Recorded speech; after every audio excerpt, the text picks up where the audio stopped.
Ladies and gentlemen, welcome into the Philly Blitz pod slash stream, whatever you want to call it. We're back to recap the Eagles' eighth consecutive win over the Baltimore Ravens, 24-19. Man, it some game, man, some game, bro. I know heading into the game, I was kind of, for lack of a better term, I guess, lackadaisical. I even picked against the Eagles, but they came out on top, bro. I'm here with Marco for Bones, bro. How you doing? I mean, what can I say? Awesome victory, man. I mean, team did almost exactly what I expected them to, outside of just coming out on top. I mean, the outcome of the game and how everything was executed on both sides. It was kind of like I saw a vision of this game prior before. Yeah, man. I mean, heading into it, before we got off of the pregame stream, I kind of said that, for the Eagles to win this game, they'd have to play Black Air Force One football, AFC North football. And they definitely did it, whether, it was Vic Fangio making Lamar Jackson, the two-time MVP Lamar Jackson, look like a regular guy for most of the game, or them shutting down Derrick Henry, or the offense, them getting into their bag with the running game as they usually do, and, Saquon running over guys. It was definitely a case of Black Air Force One AFC North football. It's funny you call it Black Air Force One football because I'm not sure if you had the chance to check out the post game presser from Nick, but they asked him a question basically like, how did it feel? Like, how did you guys? And I don't think this was exactly the question. I'm paraphrasing, of course, but what was the game plan going into knowing that you had the match? I mean, that you guys were going against a physical football team. Basically, he was like, they had to match our physicality. Like it's not like we're slouches any either. Like we're a very physical, very physical football team. Yeah. And I mean, I like to think they put that on full display. Kind of like I said pregame, man. It all comes down to the Eagles staying true to who they were. I mean, they tried their fair share of shots. And I mean, that's a conversation we can have in a second too. Because I mean, I've been very impressed with how deliberate they've been with taking their shots downfield over the last month or so of football, at least dating back to that Washington game. But they stayed true to who they were. They got the ball to Saquon even when things weren't working. They continued to get him the ball and then led up into that second half of the big run. Or even with Jalen, like we talked about before you and I got on, where it was Jalen, you could tell Baltimore had a game plan where they weren't going to let Jalen specifically escape right like he likes to do, or even left for that measure. They just wasn't letting him out the pocket. So then you Kellen Moore Yeah, I think what he was going to say before he cut out, but Kellen Moore, he decided to kind of actively get him involved in the QB running game, whether, it was the RPOs or the design runs, him, the QB draw that they like to use a lot. But mm-hmm. even just some of the out of structure stuff, he was, effective on. Certainly, man. Just the ability to make Jalen a threat as a runner in general was very fun for them for me to see specifically. So the Eagles played a very physical brand of football, a brand of football that we've almost begged for them to. We you remember early on in the season where we sat here and said this team has no identity. Well, this became the identity. There, I think who it can like you you tell? like you talked about Nick and his post game pressure. He was talking about physicality, but I think like you said, that's their identity: physical, tough, nasty, in your fit. Like that's their identity, and they've shown it on a week to week basis. Certainly, and I mean it makes it even more fun when it's like that on both sides of the ball. We talked about what it's like on the offensive front, specifically with Saquon, Jalen running, and the offensive line. But on the defensive side of the ball, Vic Fangio, man, the things he's done with this Masterclass, defense, man. I mean, masterclass. you guys see it right over here in the comments. The defense has been vicious, vicious. I mean, what can you say? This is like almost clockwork, week by week now, where you see Cooper DeJean making a significant tackle brother, on brother. a No, no, massive no, no, no. player. Not significant. Not significant. He picked dude up and slammed him. I mean, yeah, when I say significant, I mean like him and the tackle he made on Jamar Jamar. Chase, or just he continues to make these big tackles late in games. And I mean, yeah, you're right. He picked them up, slammed them down. My question is though, when do we start the conversation of is it really Quinyon's Defensive Rookie of the Year award, or does Cooper DeJean have a stake in it? Because I feel like if Quinyon don't start getting some picks, man, we gotta have a real Cooper ain't conversation. got picks neither. What are we doing here? Even yeah, but just in terms of like from a coverage standpoint, I think Cooper, his statistics are better, right? I know per PFF they probably are. His statistics are better because it's gonna sound crazy, but he understands what he's asked to do in this scheme. Not saying that Quinyon doesn't, but we've said, or at least I've said long before the selection was made,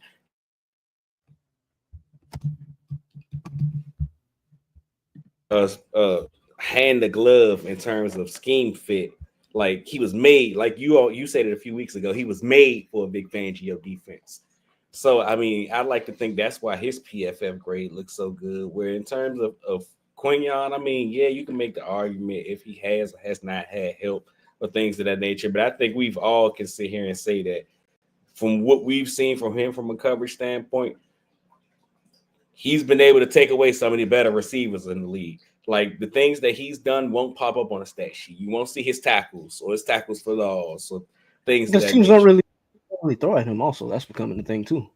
So I mean, I guess the question becomes, I mean, the conversation here is kind of like, and I'm not saying that either guy or these guys, but it's like the Darrell Revis and Richard Sherman conversation. Richard Sherman had the interceptions and was great in zone coverage, and teams threw his way, which is why he made plays on the ball, but nobody threw Revis' way. But that didn't mean that Richard Sherman was better than Darrell Revis. So just because he's not getting targeted, I come.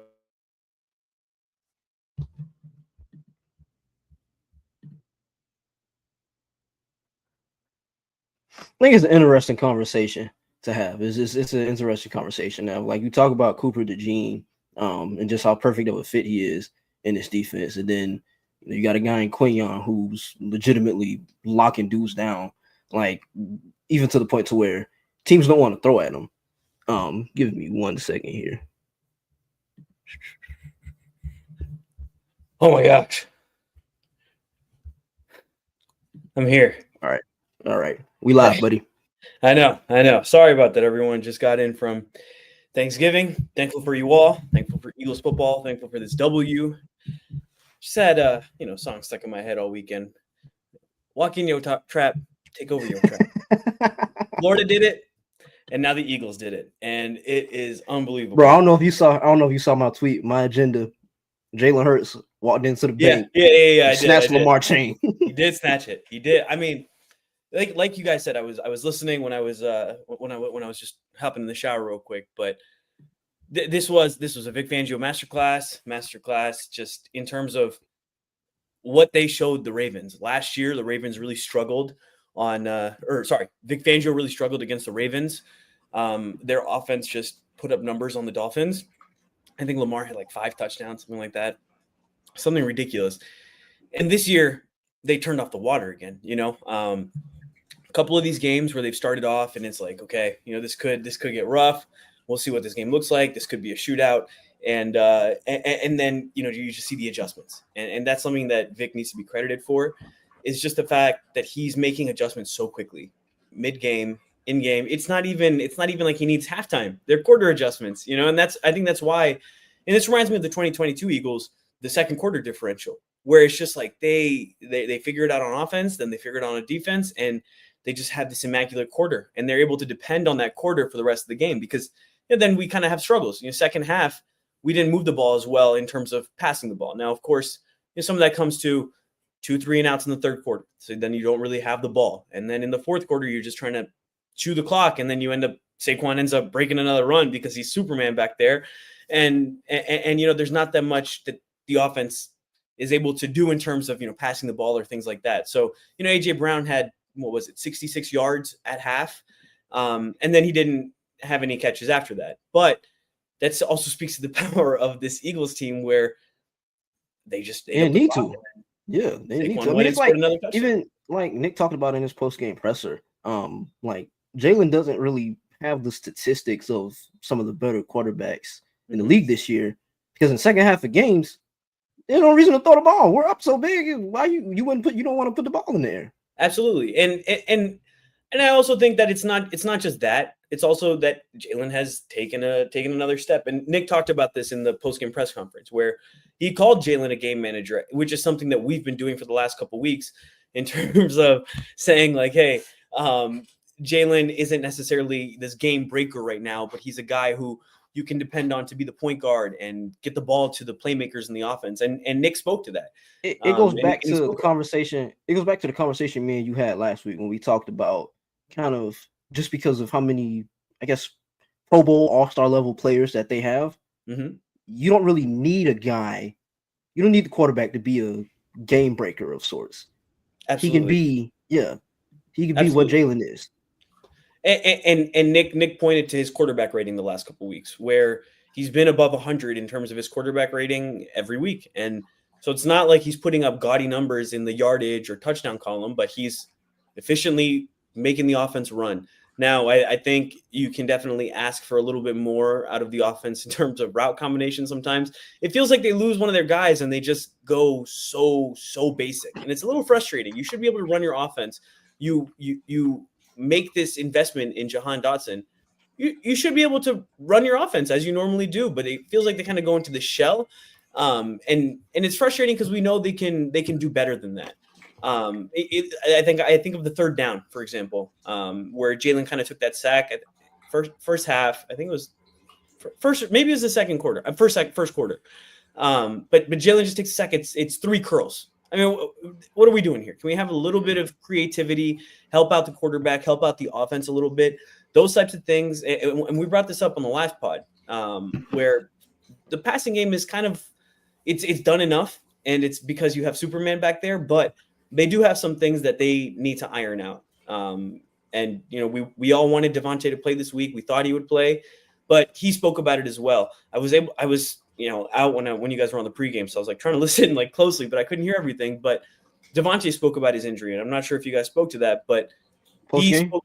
Huh? No, during the week. He was a medical science major, so he knows about this stuff. Exactly. He said there's a difference between playing through injury and you can heal while you're playing through injury, and there's playing through injury and you can make it worse. And he said the team is kind of stopping him and making the decision for him because he's the type of guy who wants to keep going. But he also, like Quell said, understands his body, understands the science behind it. So he's, accepted it, and they're just trying to find the best path back. But that means we don't know when we'll have Devontae back. Next week, if you have, Carolina, who, they look good today, then they also had a nice sequence at the end that just seemed like it summed up Carolina's season right there.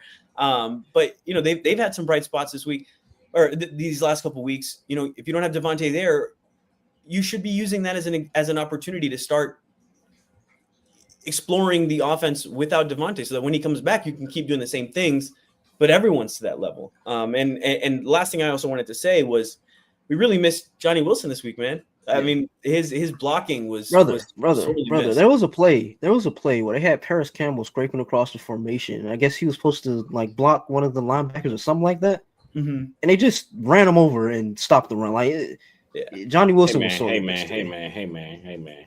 There will be no Paris Campbell. Just not this week. Don't do it to Quell this week. Not this week, man. No, not even just beyond that. He earned his keep. Oh man, yeah, we lost him again. Well, no, man. To your point about Devontae, he kind of earned his keep on the Saquon run, where even Nick stated on it during his presser and so did Saquon, where him and it wasn't Britton. Oh, it was Jahan. Him and Jahan, the great job they did running off the DBs. Yeah, if they weren't there or they didn't do that, they say that touchdown doesn't exist. So hey, man, he may have got ran over, but he made his hay happen at some point. But also, if we're giving shout outs to the backup receiver, shout out to Britton as well. Nick mentioned, and this gave a interesting look into Nick's psyche and how he approaches the game of football. But he went special on teams. Yeah, like the rant, 5-minute rant about Britton Covey and how some teams catch the ball, some teams don't, in terms of just on punt coverage, and it was all valid points.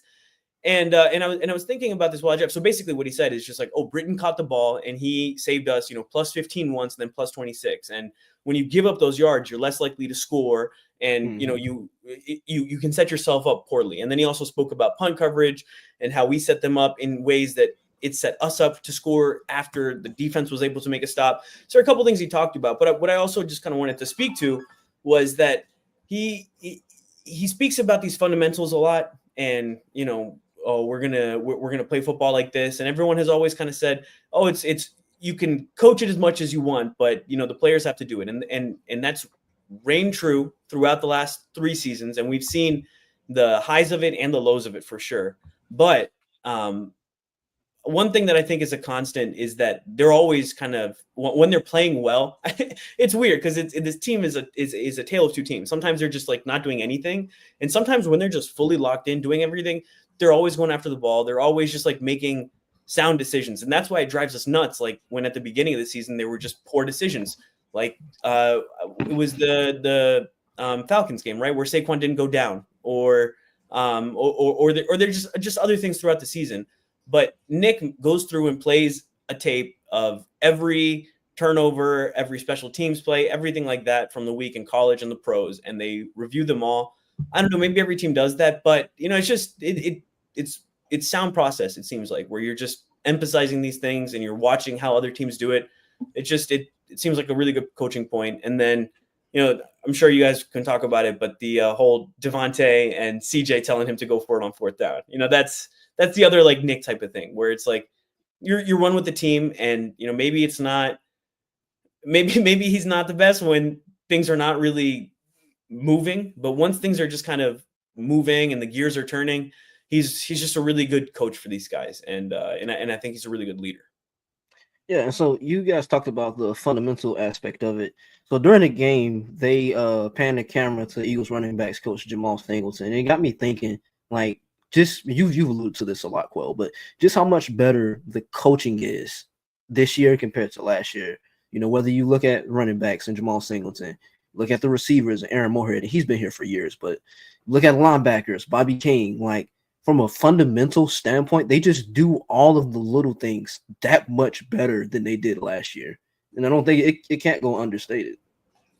I think, at least me specifically, I could be wrong, but I think that kind of comes down to the experience in the room. And I mean, you guys know about how we said all last year. I mean, I made the whole quote about how we have so many bright ideas, but no adults in the room last year. And you look at specifically how Vic runs his defenses, the attention to detail, It's night and day. It's on night and day. communication, things of that nature. Things that, I mean, like we continue to say, they've run similar versions of this scheme, but just the little things that they continue to emphasize, it kind of comes down to coaching, is where you can see the nuances. And I mean, it's always been hilarious to me. I continue to date back to this. I don't remember who I said this to. I've said it earlier this week, but I remember when we were in that Super Bowl, and I don't want to say the moment I knew we'd lose. I've always felt we'd win, but the moment I felt very bad about it is when they explained the difference between their offensive and defensive coaching staff and ours, and how Steve Spagnuolo, veteran play caller, Andy Reid, veteran play caller, and I'm looking at our guys, and we have these young upstart coaches who could be. Lost him again, but I'm thinking he's going to say they could be something one day. Right. But Young in the moment, upstarts. yeah. Oh, go ahead. Yeah, go ahead. You have these young upstart coaches who could be bright minds, but they don't have that experience that the OGs have, for lack of a better term. And I'm looking at this team now, like, all I can think about is, and I mean, who knows if we'll ever even be in this position, but matching up with a team like the Detroit Lions, where, I mean, they got all the talent in the world, man. But you haven't seen Aaron Glenn and you haven't seen Ben Johnson on this stage, but you've seen this from Vic. You've seen this from Kellen. And it's like that right there could be the night and day difference between this team and a team like 2022. Yeah, and I mean the difference that I saw is the reason. I mean, you guys know the reason I hated this style of defense is just these Just boo-boo passive. quarterbacks could just cook you. I mean, just take the little stuff and go up and down the field, and then we get to the red zone. There wouldn't be enough adjustments, and then we just end up giving Derek Carr a perfect completion percentage. Like, just a perfect quarterback rating. Things like that would just melt my brain. We're just, why are you guys doing this? And the thing about 2022 is we didn't play that much high-level competition. This year, we've played high-level offenses, and they have just shut them down, dude. Brother, this is the number one offense in the league. And they shut them down. They held them to their second lowest yardage total and second lowest success rate of the season. And they did it. They didn't even have Darius Slay. They lost Blankenship midway through the game. Big pass breakup by Quell. You muted? I think you're muted. No, I think he's frozen. Oh, he's frozen. But big play by CJ McCollum. Tristan McCollum. God, Tristan. It's a Freudian slip every time. And even him. Oh no, CJ plays basketball. CJ plays basketball. Yeah. But even Tristan coming in Zion, right? I think that's Tristan's brother. Yeah. Even Tristan coming in midway through the game and it pretty much being like a flawless switch. Like you didn't really notice that read wasn't there. Like that's a credit to Vic Fangio, man, having them prepared. Even the communication aspect, like we talked about it, like Lamar, he didn't look like the 2-time MVP Lamar. Yeah, he had some good throws. He had that huge scramble at the end of the game, but for the most of the game, they pretty much held him in check. And I think you can tell like the communication aspect of the game plan was there because on a lot of those the good throws that he had, they were kind of second reaction, off script, scrambling around types of throws. So like the secondary coverage from a coverage standpoint, they're on point. They were on key. Clearly they're well coached and they know what they're doing. Can't seem to get away from Avonte Maddox, which we don't even need to talk about because okay, so let me bring this up because I do have something about this that I'm curious. Were you surprised when it was Sydney or when it wasn't Sydney and it was McCollum? Tristan. Like it was Tristan instead of Sydney, and then is it because Sydney's not out there that Avonte is still playing? Like, do you guys just think Sydney's not ready? So in the moment when I saw McCollum, I was kind of surprised. But then, a couple days later, you think about it. Sid didn't really practice all that much in training camp. He was injured.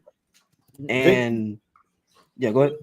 Vic I think Vic got asked that this week. It was either this week or last week where they asked him how come Sydney isn't playing much. He was like, Sydney's missed all the camp. He basically hasn't been out there to practice. And I mean, I think we talked about this last week because I could have sworn I mentioned the whole thing. Look at how he did Cooper thing, where he just didn't let Cooper on the field until he was 100% ready. So, I mean, I wouldn't say it's a surprise that Sydney didn't get out there. But he's been practicing for like 7-8 weeks now, right? Like he's been on the roster for a while. I mean, look how long Cooper was practicing. I know, but I mean, they took the bye and then Cooper came back. Like Cooper missed some time in camp, but I mean, if we're thinking about it, right? Camp is about 8 weeks, right? It's like 2 months. Look, I'm just questioning, right? Where it's just like, why is Sydney not ready at this time? I obviously want the best players out there. Yeah, I'm just curious. I don't know if he's, and I shouldn't say I don't know because it's evident, but I don't think he's where Vic wants him to be from I guess understanding level of the defense. Like we talked a lot about how complex this system is and the scheme and all the communication and all the different things that the rules and everything like that. I think just Sid, I don't know if he's ready. Like and he was even against the Rams, even against the Rams when they inserted him, he gave up the touchdown. He just wasn't in the right place. So I just don't. He's the thing about Sydney is that he's just like he's fun to watch. He comes down like a missile. He hits hard. He's a run fast and hit guys kind of safety. Exactly, and you can't necessarily do that all the time in this defense. You really do have to understand placement, what's going on, who's covering what, route concepts, all those more complicated things. This is not just like a, run fast and hit the guy defense. So yeah, I think it's fair for him to take some time, but yeah, it'll be something to keep an eye on, because it's interesting that Tristan is getting all this playing time, and it means that he's playing well too. So that's another credit also to Christian Parker, Vic Fangio, and how this team has been playing. That does not mean he's playing well. Avonte Maddox gets playing time. He's not playing. So the Avonte thing, I think the Avonte thing is they just bring him on the field when they go into dime. Yeah, because I mean, who else do they like? And that's where the Sydney thing comes in, right? Because if Sydney was ready hypothetically, and you could still do this with Tristan, so I am maybe they just think Avonte is better than Tristan and Sydney, because you could hypothetically bring CJ down and then bring another safety in dime, but yeah, they seem to keep bringing in Avonte, and it's just like Avonte is still in the right places. Like, it's not like he's in the wrong places. It's just alligator arms again. I mean, he gets mossed every time. He almost got mossed today. If it wasn't Aguilar, he yeah, you're right. But he ain't getting off the hook just because he didn't get targeted outside of the Aguilar play. He gave up that penalty. Yeah, he had one other catch on, didn't he? I swear I saw him get mossed. It was holding. I think it was the holding penalty. That's what that Quell's talking about. It had nothing to do with the play. Like, what are you doing, brother? Come on, man. That was a horrible call. That was. I mean, some of these calls, man. The holds on Jalen Carter. I mean, they're the most penalized. Bro, the most penalized. They were mugging him. In 8 penalties for the Eagles versus 4 for the Ravens. And did Jalen Carter get a hold call? No. I don't think there was a single. Bro, there's that picture. They were pulling his shirt. Like, his shirt is stretched back 3 yards. Like, it's not. It's crazy, and they're not calling anything. And he's still making plays. I mean, what a game! They had him like around the neck, like choking him, and they still didn't call nothing. Crazy, dude. Multiple times. Oh, you had crazy to do from him and Milton. Supposed to flip your body to the side, Pierre. And he had me in. I flipped my body to the side.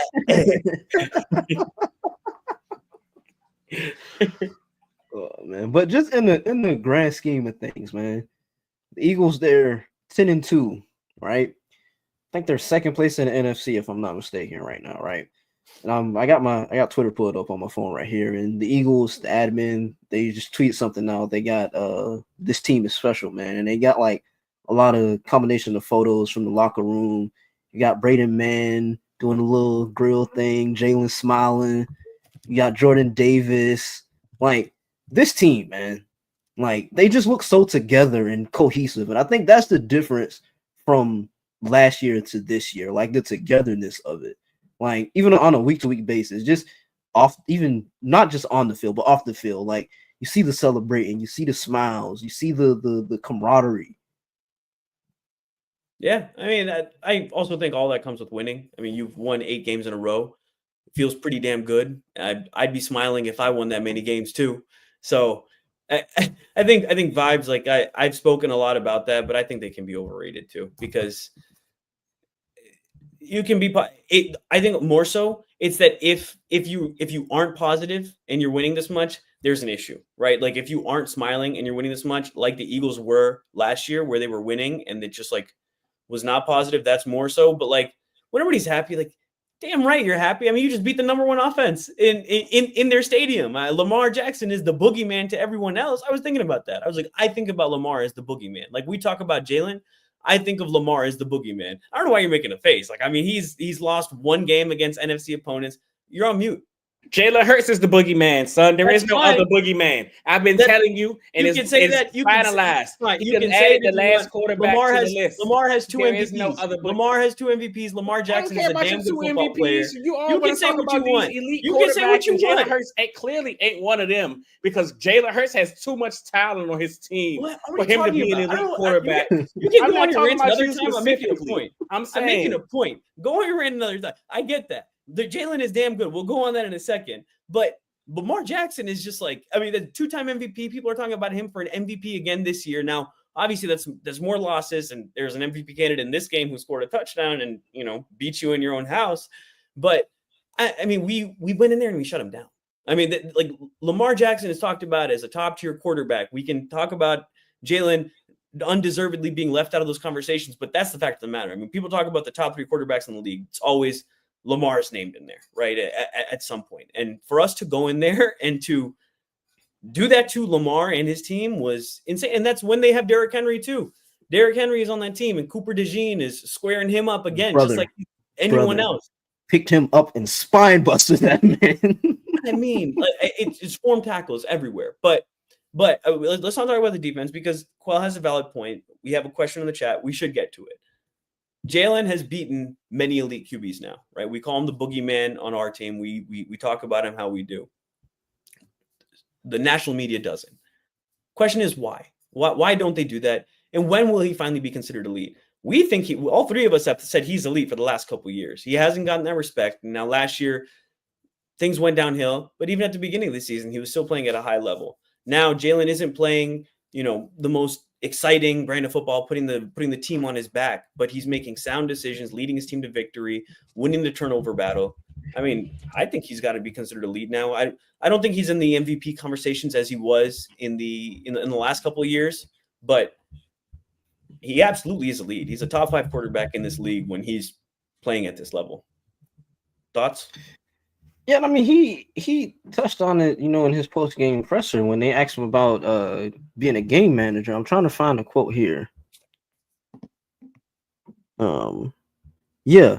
He said he's focused on winning. Like, that's the main thing, bro. Like, you just outlined it, man. He's beat Mahomes. He's beat Josh Allen. He's beat Lamar. Those are the consensus top 3 quarterbacks in the NFL. Yeah, he's beat Joe Burrow. Like, it's time for the dude to start getting his respect on a national level. And I think you can kind of attribute it to the personnel that he has around him in AJ, Smitty, and Saquon, offensive line, Dallas Goedert, everything like that. At the same time, you can't deny how great he's playing. Like, sure, the numbers don't bore it, but you look at these games, he's not putting the ball in harm's way. He's executing the offense at a pretty high level. He's doing what's asked of him. Like, even a lot of the throws today, they aren't going to necessarily show up in the stat sheet as eye-popping numbers, but some of those throws on third down, like the play action game, like, those were huge throws. Like, give the dude his respect. He's deserving of it. Quell, speak on our boogeyman. I mean, what can you say? Very talented quarterback. He has done, I don't want to say done it all, but in terms of beating these quote unquote high profile quarterbacks, I don't think there's one in the league that he hasn't beaten yet.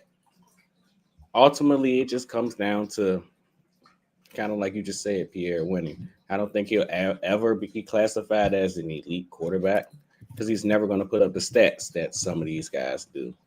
I mean, if you're satisfied with him leading all players in rushing touchdowns, then that's the conversation that we have. But in terms of what Lamar, the leap that Lamar has made in terms of when he's been in the league from where he was, or the things that Josh Allen, the total touchdown conversation with Josh Allen, the things he's done with the football, even look at some of the things that Joe Burrow has done this year. While Jalen is taking great care of the ball, I don't think he's asked to play quarterback at the level that those guys are. The problem is I don't think he has to.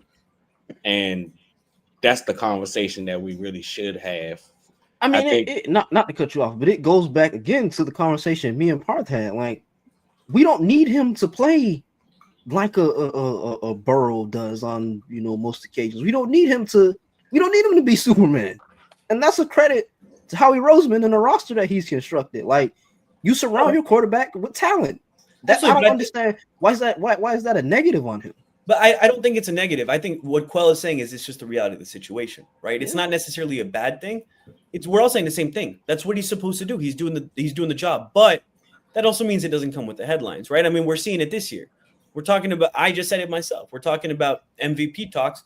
Jalen Hurts is the point guard of this offense, but when we're talking about MVP talks and that, I'm mentioning Saquon Barkley because I think what Saquon Barkley has done for this team has been transcendent. I mean, it goes back to the Steph Curry and Kevin Durant thing. Like, absolutely, but at the end of the day, fine, he's still elite, but Steph wasn't the MVP. Right, like that's what it comes down to. It's not that he's not elite in his own right, and that's the question, right? The question was, is he elite? And I think we all say he's elite. Right. Well, I mean, that's not what you were saying. It's just that he's not going to get that recognition in the national spotlight, right? Right. I think that's unfair, man. Extremely. There there's no questioning it. I think it's wrong, and I mean he's a damn good quarterback. We see it regularly, but yeah, like Quell said, it's not going to be as flashy. You're not I going to mean, be. it's just very rare that you see players set up. And I mean, we have the conversation about a lot of these quarterbacks that have the specific, even Mahomes, when he had the Hill and the Kelsey and the Hunt. Like, you see a lot of these guys that set up with a specific level of talent, but the job Howie Roseman has done, like, it's one thing when you look at some of these teams and you look at, oh, they may have a magnificent receiving core, or he has a spectacular defense surrounding him. Like, for a lot of these guys, they have something specific. It's almost like Jalen Hurts has everything. Yeah. He has a great defense. He has a great offensive line. He has a running back. He has receivers. Like, he is to that point where, I mean, we had a conversation in 2022 and even some last year of, he kind of doesn't have the excuses at this point. He should make what he's getting done. He should be doing this. Mm-hmm. The problem is that right there. He should be doing it. So the fact that he's not going above and beyond, or he's not throwing for 55 touchdowns or 5,000 yards, it's an issue to the general public. And I think the tough part with this. Sorry, I just want to say the tough part about this conversation is exactly what you just said, Quell. Until he wins that big game, I mean, he won the NFC Championship and he still wasn't able to get it. He put up one of the best Super Bowl performances and he still wasn't able to get it because they didn't get the win at the end. And the whole conversation around it has been, well, he has everything. He should be doing that. Until you just kind of get that ring, I mean, the haters are just going to be there, and especially with a quarterback like Jalen, who people didn't think he could be a quarterback, right? I mean, it's funny that we're sitting here, 5 years later from 2019, and it's, Jalen Hurts is QB1 MVP conversations at damn near every year. But people were talking about him being, running back or a receiver or H-back type or just another Tebow. Taysom Hill. They call him Taysom Hill.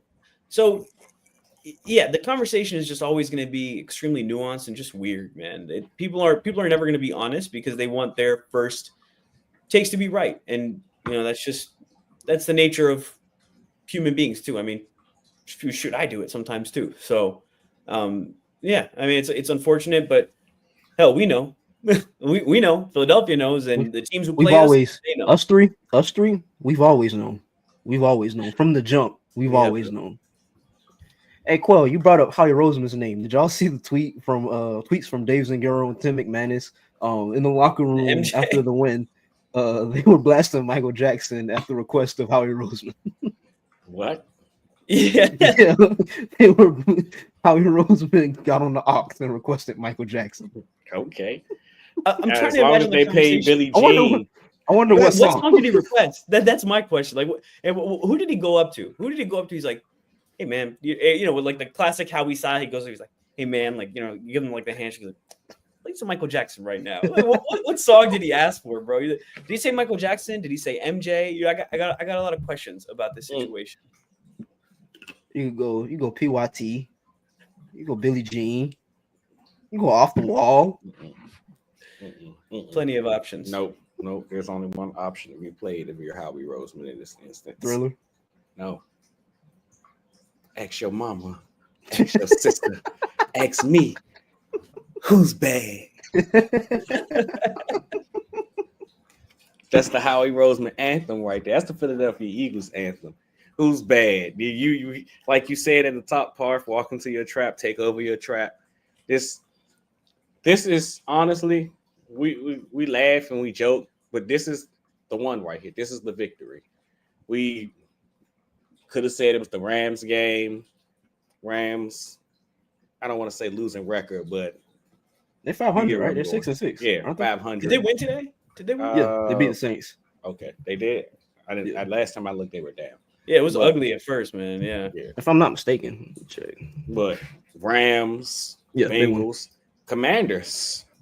There are a bunch of games against a bunch of teams that we've played where there are arguments to be made that you've beaten a valid opponent, but none of those opponents got you the respect you were sorting for if you were the Philadelphia Eagles.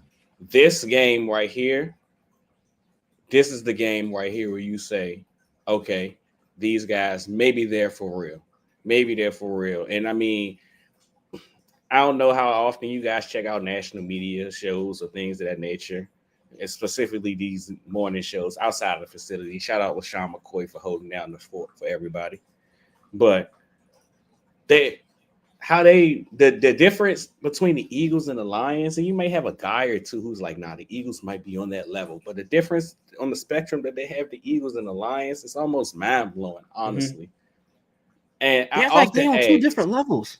I just don't get it. I Yeah, often no. ask, like, why though? What's the difference between that football team and this football team for you to say that they're on a much different level than us? Because So I mean, we're defensively, we're the best defense in football. It can't be that. Offensively, I mean, they're a juggernaut in terms of throwing the ball, and I mean, running the ball, we're fairly even. So I mean, if it's the passing game, I guess. You know But what I think it is? I think so many people, not even just on a local level or national level, even in the Eagles fan base, they still have the taste from last year's collapse in their mouths. And I think people haven't been able to kind of shake that. And I mean, even Nick, he talked about it in his post-game presser when he was asked about the difference between last year and this year. This is an entirely different team, like new coaches. Like, I get it. At the same time, like you can't. It's not fair to hold that over this year's team.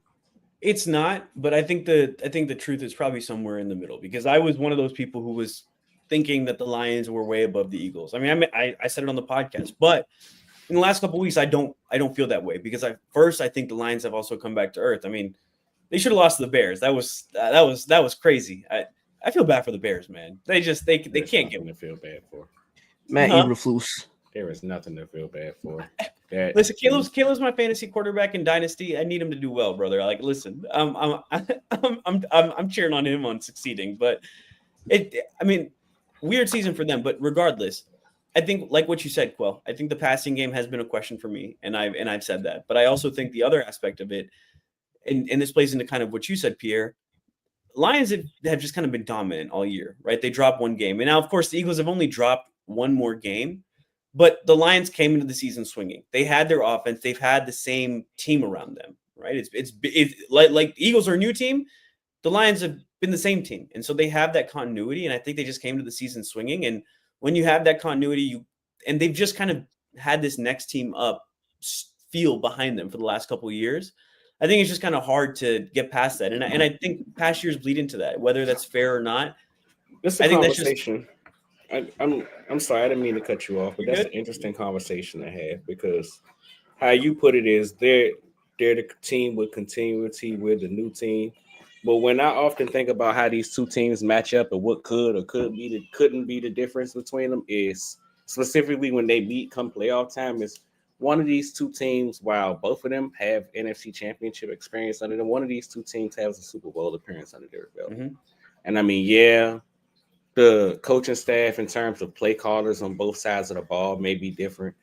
It maybe even be some turnaround on the defensive side of the ball for that team. But there are a lot of guys from the head coach to the quarterback, receivers. You can go so forth and so on. There are a lot of guys on that team that were on that Super Bowl team that it just interests me that you sit here and say that they're the team with continuity. And I always looked at it like they're chasing what the Eagles got to. I mean, no matter how Absolutely. successful how they've been, I don't think you can say that they've reached what this football team has reached. Absolutely. Absolutely. But it also plays into like what Pierre said, right? If we're not the same team as 2022, or sorry, 2023, then you can't be the same team as 2022, right? Like, but it goes both ways, right? Because there are players like we talked about. So if there's positives, there's negatives, but that's how anything is. And so, yeah, I think this game will definitely shake up the national media opinions a little bit, because I mean, the Ravens are a darling. They're a national media darling. Everybody loves to talk about Lamar and Derek and, you know, all the damage they can do. We had plenty of highlights against those guys, you know, so this is the type of game that starts changing the conversation around a team. So based on that, I want to ask you guys, what do you guys consider the biggest strengths and weaknesses of our team to this point in the year? And how does that make you feel going into the playoffs and into this last stretch? I mean, strength. I mean, off the top of my head, you got to go to running game, offensive line, the trenches, right? You know, in terms of that, in terms of, like January playoffs and everything like that. I think this offense, they're built to be a playoff team. Like even in the last drive of the game, you saw it. They got the ball back, 5 minutes left. They drained the life out of the clock, and the Ravens got the ball back. What was it, like 40 seconds left on the clock? Yeah. Like that type of stuff. That's January playoff cold weather style football, right? In terms of the biggest weakness, if there is one, I'm trying to think of one. Injuries? I don't. What do you got, Quell? What do you got? I guess we could start from the top of biggest strength, at least for me, to this team. And I've been fairly consistent all year long. The biggest strength for me has always been what I thought it should be. It's the defense. Mm-hmm. Vic Fangio specifically. I think having Vic Fangio and how he utilizes this defense, we've talked about how he doesn't just rely on a schematic approach. He has a different game plan from a game-to-game basis of how he chooses to attack these teams and things of that nature. How his in-game adjustments. I feel as if that right there is probably Philadelphia's biggest strength, because you see in games where the offense just doesn't have the juice early, for lack of a better term.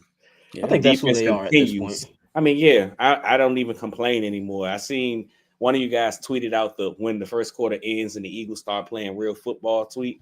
And I laughed because I honestly, that's how I watched the game. I was sitting there watching the game like, I just can't wait for this first quarter to be over, because I know we're not going to score. It's just not going to happen. But once it's over, I'm telling you, we're going to find out what y'all made of. And that's it's the meme, bro. It's the meme. It's the meme with a dude sitting back in his chair and then the second quarter starts and he sits up.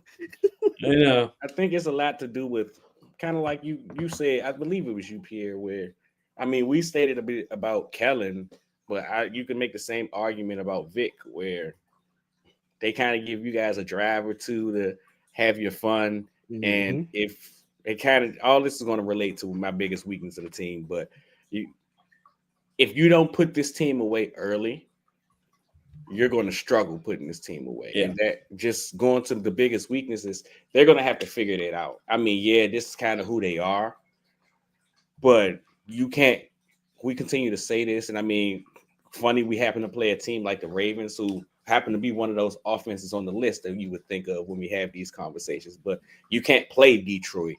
You can't play some of these other offenses in this league where you don't score in the first quarter, you down 10-0. What you gonna do?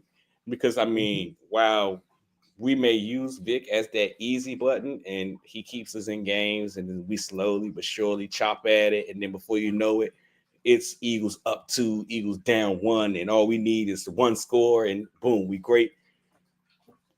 All it takes is one opponent for them to say, "Look, y'all should have started earlier." And we sitting here at the end of the game like, well, the Eagles just, after the quarters 2 through 5, they played awesome. And if they would have started like that, we're talking about a different game. And we just haven't had that football game yet. Hopefully we don't.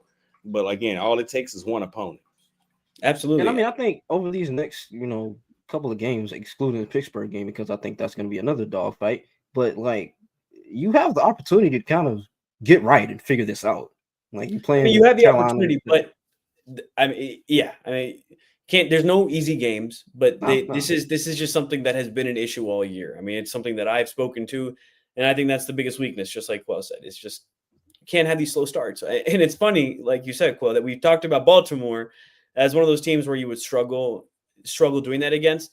But exactly like you said, all it takes is one team, and all it takes is that one team being in the first round of the playoffs. And then you're sitting here with your thumbs in your pocket like, damn, we should have figured something out. We shouldn't have, given them 2 drives and let them figure it out. Because fact of the matter is, today, Justin Tucker, one of the most accurate kickers in NFL history, missed 7 points total, right?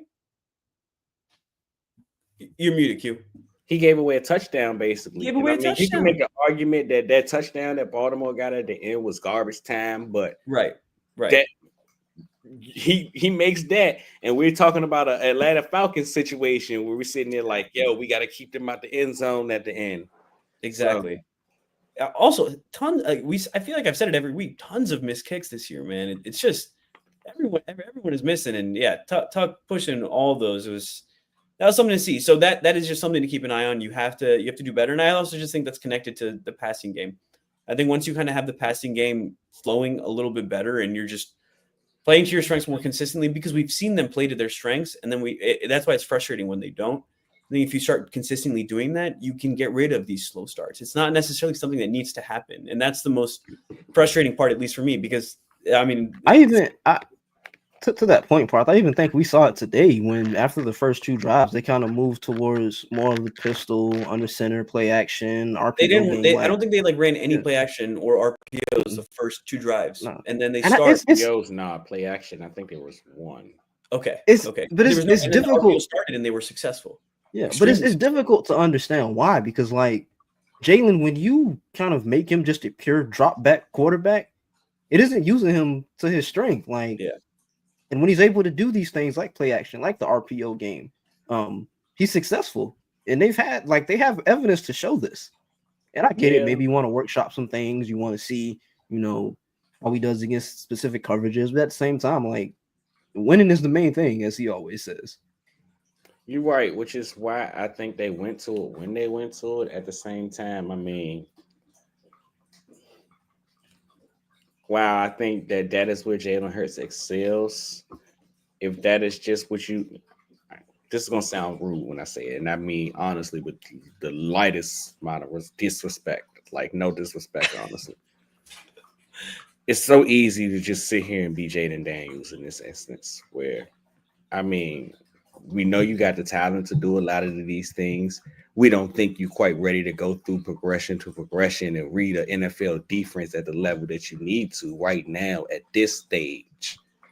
You may will be one day, but we just gonna keep using you how we can win today. That right there is the problem that I have with just coaching in general in today's society. I don't feel like they do their quarterbacks any service where they just continue to utilize them in ways where, well, this help you win today. But what about tomorrow? I think the conversations like this is honestly why Lamar Jackson has turned into the quarterback he has, because Bobby Petrino was willing to turn him into a pure drop back passer instead of just saying, hey, you are great at being this runner. We're going to keep using you like this. Think like if more quarterbacks had people who trusted them to become those kind of guys, I think the league would be in a better position. Yeah, they don't allow quarterbacks to evolve. It's just like, win now. What can you do now? And then we wonder why so many quarterbacks are a flash in the pan. And it's because there's not a consistent base that's built. So I really agree with you, Quell. And I think it's just the Eagles are in a tough place where you're needing Jalen to take this next step, be able to do these types of things on a consistent basis. But you're also in a place where you have this crazy roster and you need to be winning games too. So that's what happens when you pay him $20 million, right? Or $200 million. Where, I mean, yeah, sure, we're here to win games and all. It's cute. Yeah, winning is the only thing that matters. But who the owner is up top, and you know how he feels about throwing the football. Mm-hmm. And if my quarterback, the face of my team, is basically the poster boy of get it how you live, I don't think that satisfies you. Hey, that's what I'm calling it from now on, brother. Get it how you live offense. That's what I'm calling it. Quell, I mean, dude, you're preaching to the choir, man. This has been my worry throughout the years, and it starts up top, is because there's a certain way that ownership wants this offense to look, right? That's why they've gone and gotten all these different types of coaches at different stops and done these different things. They want a passing offense. They like the ball in the air. And I mean, can't blame them. You got receivers like AJ Brown and Devontae Smith. You definitely want to use them. Yeah. And it's just, like I said, it just makes it frustrating because they're able to do it at some points. And then at some points, it's just like, something's not clicking. What are we doing here? We're pressing the wrong buttons. So it's really just a matter of them understanding each other better and understanding how to push the right buttons at the right time. And that's going to come with experience. And they got, like you said, Pierre, they have to take advantage of these next couple of weeks, because if they don't, if you just kind of coast through the next couple of weeks, because that's besides, the Pittsburgh game, that is a real possibility. You really don't need to be in a bunch of dogfights. If you're just coasting and you're not really challenging the offense to figure itself out, figure out how to most efficiently move the ball, then we're doing a disservice because I mean we've seen the defense is figuring it out. The defense is doing their part, but the offense definitely needs to do more because with the amount of stops that the defense got, the offense should have had more points. Yeah,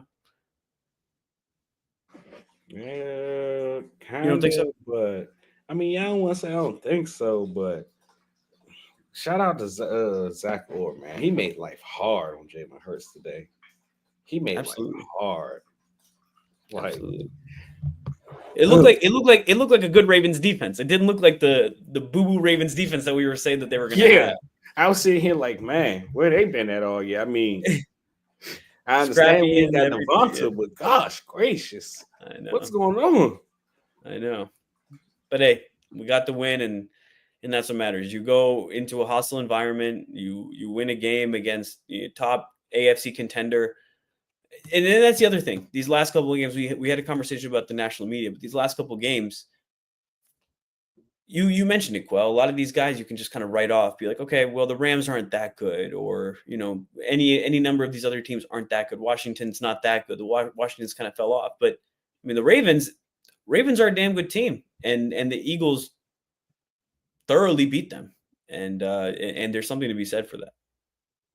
It definitely is, man. It definitely is. Like I've said it, throughout this stream pod or whatever you want to call it, but this was the number one offense in the league by multiple metrics: DVOA, EPA. Lamar Jackson, like we talked about before we got on, Quell, he's number one, in many statistics for quarterbacks across the board, right? So for them to have this performance, man, like even headed into this game, I think we all pretty much looked at this as kind of a litmus test for this Eagles team. And they've passed with flying colors, man. Flying colors. What can you say, man? This is exactly what you wanted to see if you're an Eagles fan, honestly. That's honestly the only thing you can take from this. If you're an Eagles fan, this was on both sides of the ball. It wasn't pretty, not even a little bit. Yeah. But I mean, I think you've come accustomed to Eagles football at this point of the year not being pretty. So this is honestly all you wanted to see from this football team. You wanted to see how your football team matched up against the league's finest. Now, we got to do this again in a couple of weeks. We'll see exactly how they stand in the test of time against the Pittsburgh Steelers team that actually beat this Ravens team. So, absolutely, I think you guys are right. I think this showed us everything we want to see. We saw them having get a gritty W. I think that's what this really was. It was a gritty fight, but I still think the negatives that we talked about still do need to be addressed, and that's they got the rest of the season for that. So this is a damn good team, and that's what makes them having the ability to iron stuff out even scarier, because this team can be even better. Like as lethal as our run game is, our passing game has the potential to be that lethal. And I mean, if you have both those together, who's stopping that? With the team that we have, and we talked about the Lions. I think if our team is firing on all cylinders, I don't think the Lions can match up with us either, because I really trust this team. It's gonna take us getting that number one seed in the NFC, and this Thursday the game against Green Jordan Bay. Love, baby. We're gonna be watching, man. Jordan Love, all eyes are on you, brother. I believe. Jordan Love, I love you. Love. All right.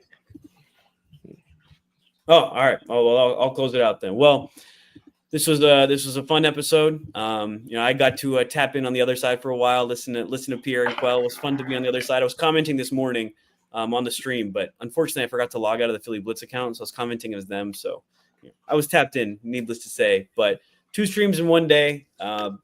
Shout out to the boys for that, and shout out to you guys for all tapping in. We really appreciate you guys, especially in this season of thankfulness. Very thankful for all of you, the viewers, and thankful for you two as well, Pierre and Quell. Thankful for our team. Thankful for everything we were able to do together, and thankful for the Birds, and thankful for a Birds victory, and thankful for a Gator victory over FSU. Yes, so, because I didn't watch football yesterday, and I'm not going to watch it. Didn't happen. Nothing happened. Never honestly happened. It didn't happen at all. The day started at 7 p.m. To be quite frank, At the end of the day, we're all gonna die, so none of this matters. That's crazy, bro. Bro, dude, if the Eagles lost today, Quell was definitely not getting on the stream. I'll tell you one thing. Quell was going to be done with football for a week, man. No matter how much he loves it. Boy. I'm in shambles right now. You guys still got a playoff spot, though, right? Like that. I don't give a damn about a plaff spot. You have 2 jobs in this new year. Well, so while we're here, do you want Ryan Day fired, or like where do you stand on all this? Oh my gosh. It stresses me out. It stresses me out because Ryan Day absolutely deserves to be fired. I do not want Ryan Day fired because if we fire Ryan Day, then we're probably going to lose 75% of our roster and some of the recruits that we have coming in. And that I genuinely believe that we can get done all that he's looking for within the next 2 to 3 years. It's a really bad look right now. It's a really bad look. Has he ever beat Michigan? Once, but that was when he started on third base.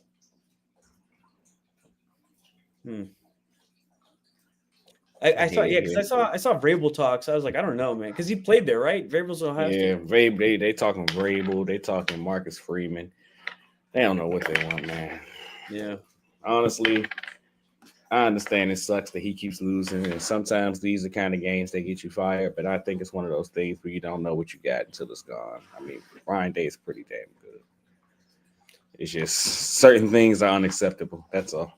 Leave it to Quell to have clarity and pain, man. You can see the pain on his face, and he's having a clear mind. So I hate it here, man.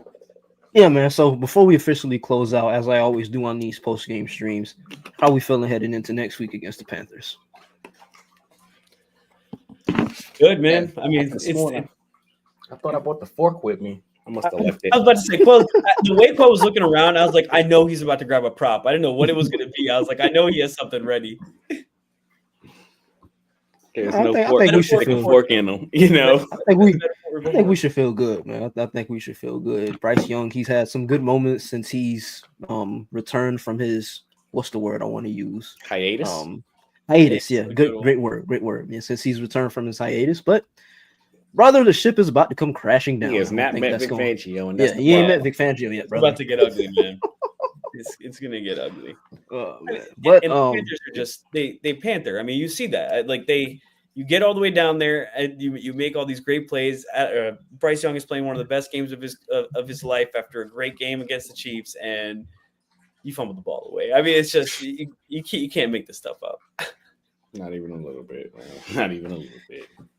But we're gonna release this as a pod. So if you're listening to this Monday morning, as always on whichever podcast streaming platform you're listening on, be sure to leave us a like and a review. Thank you to all 110 of you who tapped in with the post-game stream. We're going to be back this week with a pregame pod stream of the Panthers game. But yeah, this was a good episode. Eagles win. Thanksgiving week. We're all in a thankful mood. Go Birds, everybody. The good birds. Yes. Not good birds? America's bird. America's birds. Oh, yeah. The real America's team. We won the Brother Bowl. Bro, I saw you tweet when you quoted the TPB account. Type in for the Brother Bowl. Brother Bowl recap. It's because last time you guys said Brother Bowl and I was half paying attention to the team, there was too much brother stuff going on, man. I was talking about the other brothers. They had 2 brothers on there talking to 2 brothers with 2 brothers coaching each other. It was brotherception, man. It's been a lot. It's been a lot. Yeah, man. Go Birds, everybody. Go Birds. Go Birds.